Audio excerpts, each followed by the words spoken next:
My name is Mark Hale. I fished this lake most of my life since I was a young kid. You know, I recall back in the 90s when they were going through a major stage of algae plus pollution. There's a lot of septic tanks due to the age of the neighborhoods and towns around here. They go back to the 20s and 30s, and you know, there was no environmental watchdogs or anything. So they had a lot of leakage and pollution.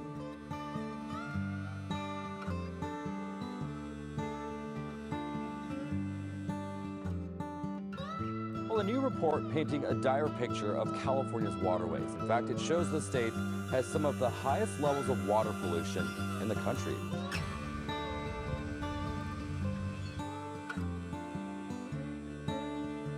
Clear Lake is the largest freshwater lake that lies wholly in California. It is also the oldest warm water lake in North America, forming over 500,000 years ago. Tonight up north in Lake County, where one community is dealing with a disgusting mess. That pool of liquid that you see right here is raw sewage. Poop running down the road, probably affecting everyone's water table now because they told us we can't use our well water no more. And I was like, it's a water line? He goes, yeah, but it's not just water. Because some people were affected, their water quality and whatnot. It didn't seem to last in the media spotlight for a long, long time.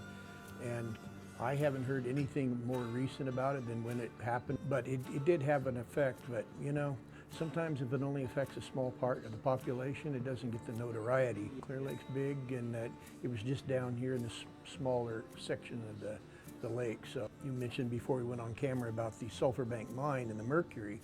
The Sulphur Bank mercury mine, which is located on the eastern side of Clear Lake, and it's now a Superfund site listed under US EPA for cleanup because of the toxicity of it.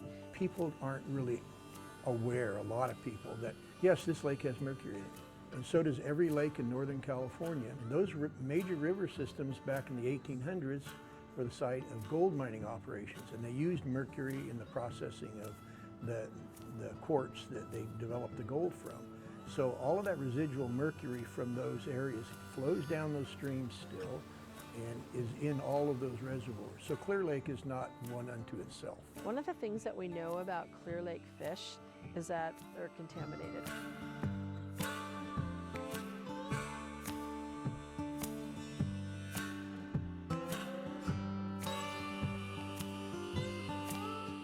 Carp add to the algal blooms, one because of the foraging and spawning behaviors, but also when they do die, the decomposing just add nutrients.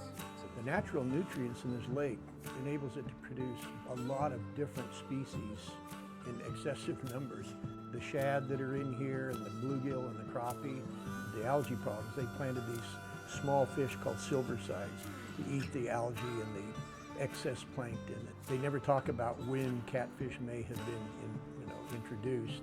I believe the bass were introduced in the 1870s, if I recall correctly. The Clear Lake hitch is a native fish, and it's a sacred fish to this day. The Native Americans, it used to be a big staple in their diet.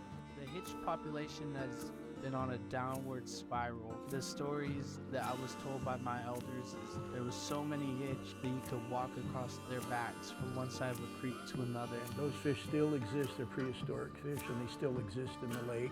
And unfortunately, in a lot of cases, they become fodder for not just bass, but catfish and any other predatory fish. When it comes to the hitch, the carp are eating the eggs by the thousands.